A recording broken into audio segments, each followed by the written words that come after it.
What's up guys, it's me Zero to my Kitsune, and today we are once again digging around in my backlog of things I probably should have talked about a long time ago, so let's talk SoulCalibur VI. Okay, no dancing around, do I like the game? Yes, and to be frank, this is my preferred 3D fighter. Now I have played games like Tekken, Virtua Fighter, Bloody Roar, Dead or Alive, but SoulCalibur is the one that really stuck with me, potentially because of its input layout, which is much more intuitive than its competition. A, B, K, G. A is horizontal, B is vertical, K is kick, G is guard. You also have the 8-way run movement system that the game was built around, which again is more intuitive than its competition. Press a direction and you move in it. Simple as that. Sure, things get more complex as you dig deeper into the game, just like any other fighting game, but that's the foundation and it's really solid for people who want to just get into 3D fighting games.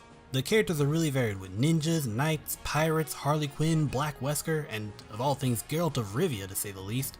I was happy to hear that it was taking characters from all parts of the timeline since the game is a reboot, but sadly out of all the later characters I liked that could have shown up, only Tira made her way into the roster, with Hilde, Setsuka, and Pyrrha being relegated to potential DLC at best. Speaking of DLC, Tira did end up as Day 1 DLC. On the plus side though, Bandai Namco did listen to us fans with 2B being the second DLC character, hopefully coming out soon, complete with clothes destroying soul charge. Now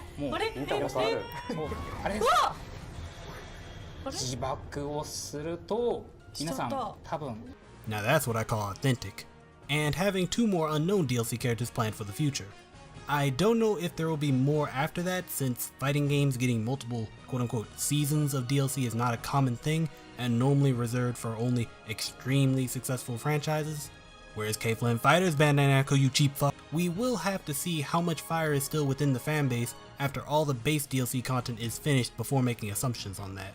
I'm not expecting too much though, since with SoulCalibur, it seems like they add a lot to the DLC characters, such as outfits for customization, new stages, and even including them in the story mode.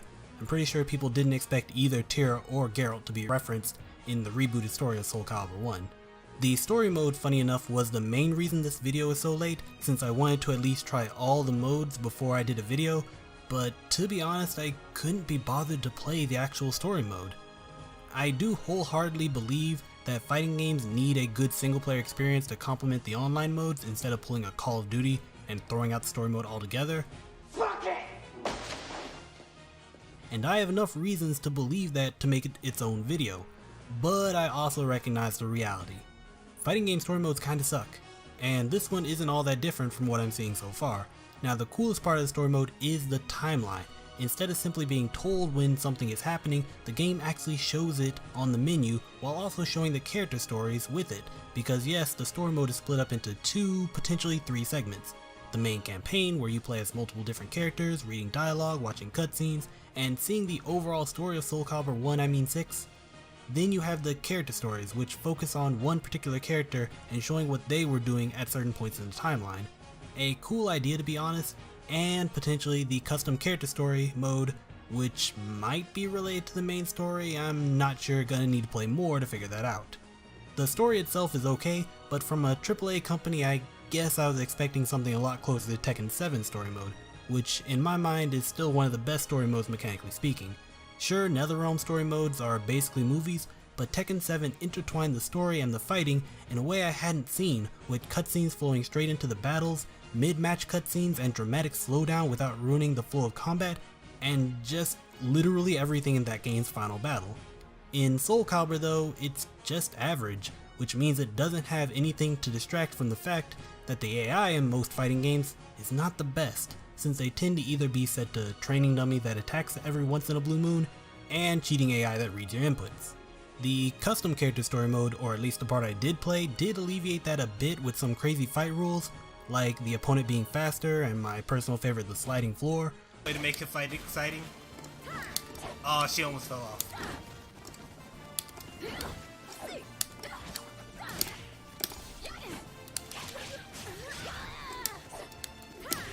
Damn, still need to... There it was. Hopefully there are more of those extreme fight rules, because a lot of the ones I ran across were just rather basic, like combos do less damage and increase damage on counter hit, and I basically ignored those. I didn't really like the custom story mode at all, and I think they were trying to do too much with the story and gameplay systems like food and mercenaries, which serve to buff up your health and take health off the enemies respectively. They weren't all that interesting. It could get better the farther into the game you get, but man, I'm really disappointed that I'm not seeing the tag system that was in SoulCalibur IV. It would have been perfect for an adventure mode with multiple party members. Though, to be fair, I am a bit salty that they chose to remake the Weapon Master mode from 2 rather than the Chronicles of Sword mode from 3. They did bring back Creative Soul in this title, and dear god did they. The internet is still having a field day with this mode, and while early on there was a serious case of the BDLs, as Maximilian Dude put it, now those types of characters are in the minority, while more creative characters are in the forefront. The systems they have for creating characters is pretty good when it comes to the base options, though there are less than previous SoulCalibur titles, potentially some being cut off for the 2 character creation DLCs coming down the pipeline. But what really makes this feature pop are the tattoo options, the texturing options, and the 3 accessory slots that can be placed anywhere on the body. Creative use of these 3 features are where all the crazy good characters are coming from, though there's a real lack of asymmetrical equipment going on here. I tried to make an Ishtar from Fate to celebrate me drawing her in that game's gacha, and realized real quick that some compromises have to be made. Hell, the badass gauntlet Goro has isn't even available to females, sadly. Okay, now for the most important part of a fighting game, the combat, and since this isn't a review, I'm just going to gush for a moment, cause I am in absolute love here. Now as far as netcode goes, it's okay, I don't have any complaints on my end, and I haven't heard any big complaints, but when the connection is bad, oh baby it's bad. Fighting underwater has never been so literal. The combat itself though is so satisfying, so many different moves at your fingertips, all easy to do, granted it varies by character. Sidestepping a vertical swing and retaliating feels great, and oh my god, ringing out an opponent is just heavenly, exactly how I remember it in SoulCalibur 2. There are so many cool moves that all the characters can do, and they're all animated beautifully from the most basic hit to the slowest, most powerful unblockable attacks. Even just as a spectator, matches look really cool in a way 2D fighters just can't do.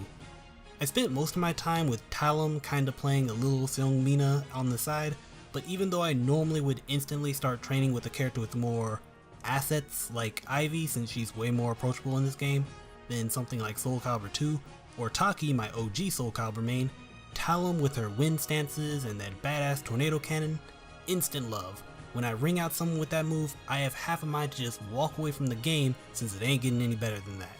I will admit the limited roster compared to 5 and 4 is kinda disappointing, but they have added a flair into the fight so that the reduced variety isn't nearly as missed.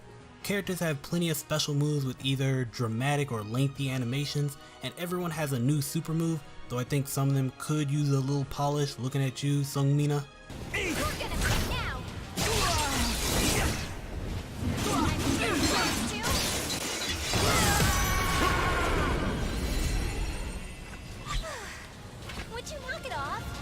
The Soul Charge was an interesting mechanic, giving a sort of V-trigger. You get this awesome effect on your character and moves are either added, changed, or simply buffed up. But I will admit the Reversal Edge mechanic, where you face off against your opponent in some sort of rock, paper, scissors, the slowness of it is a bit annoying. I was all for it before the game came out, but nowadays when I get locked into this with an opponent, I sometimes roll my eyes. Before betting everything on black with an advancing evade into a tornado cannon for big damage. So yeah, it can be hype at times, but I wish we had gotten that match in slowdown that Tekken 7 got. That's my general view on SoulCalibur VI so far.